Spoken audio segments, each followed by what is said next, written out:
Hi, I'm Clint Parsons, and I'd like to welcome you to step 6 of my buyer process, and thank you for joining me.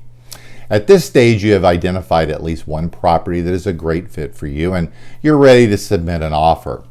Nearly all of my customers have been through this exercise before, so it's really not new to most of you. As a result, my role in this step is to assist you in any way that I can by providing you with the most useful information possible. I should note that I have over 30 years of real estate experience with a varied skill set that includes sales, valuation, brokerage, development, and financing. I began my career in 1988 as a commercial real estate appraiser. I obtained my MAI designation from the Appraisal Institute in 1994. The MAI is considered the premier real estate appraisal designation. Although I am no longer a certified real estate appraiser, I am certainly qualified to assist you in collecting and analyzing relevant market data that will provide for the basis of an offer and acceptance.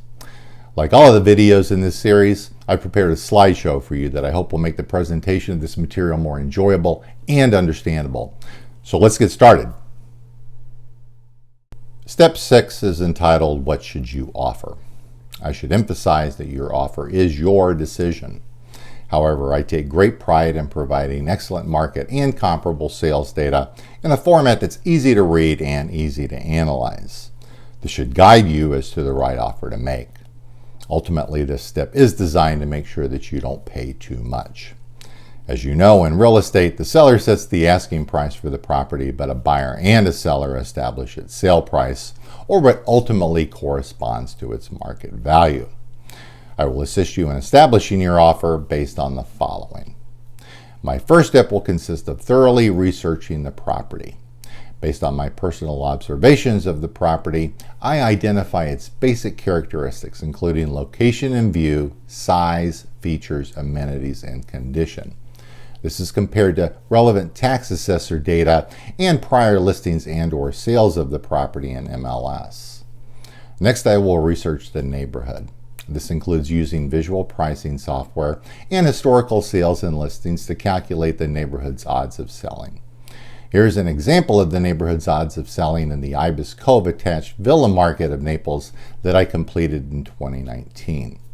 In this example, over the prior 12 months, there have been 21 closed sales and 12 expired listings, and at the time of this analysis, there were 3 active listings and 1 property under contract. This corresponds to a 57% odds of selling with an average of 1.8 sales per month and 2.3 months supply of homes available in the neighborhood.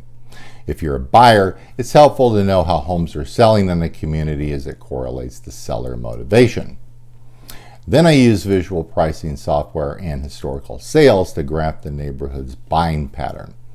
Here's an example of a buying pattern scattergram for the Bonita Beach Gulfront single-family market that I completed in 2018. This example shows that these homes are selling primarily in our high season between the months of November and April. Just so you know, other neighborhoods can show a more even distribution over the course of a typical year. If you're a buyer, this can be helpful as it may correspond to when it's more of a buyer's versus a seller's market. Then I use visual software and historical sales to establish an average time of sale, which is also known as the average days on market. Here's an example of a time to sell scattergram in the Park Shore Gulfront high-rise condominium market of Naples that I completed in 2019. This example shows an average time to sell of 157 days with a typical range of between 1 and 350 days. If you're a buyer, this can provide you with a sense of where a seller's motivation lies with respect to a listing's days on market. The final step is to compare your selected property to the most relevant sales data. This is normally done in one of 2 ways. If the data fits, I use visual pricing software and the most recent comparable sales to establish a baseline, which is essentially a linear regression line that represents the best market value fit of the comparable data when comparing sale price to the size of the living area of the comparable sales. Then I compare the subject property to the comparable sales in terms of location, features, amenities, and condition to make initial adjustments to the comparable sales. This example shows a linear regression analysis I performed performed on a single-family home in the Vineyards Golf Course community of Naples in 2020. You can see how closely the sales data supported a linear regression line that was used to estimate the value of the subject property. By the way, the final sale price was very close to the value generated by this analysis.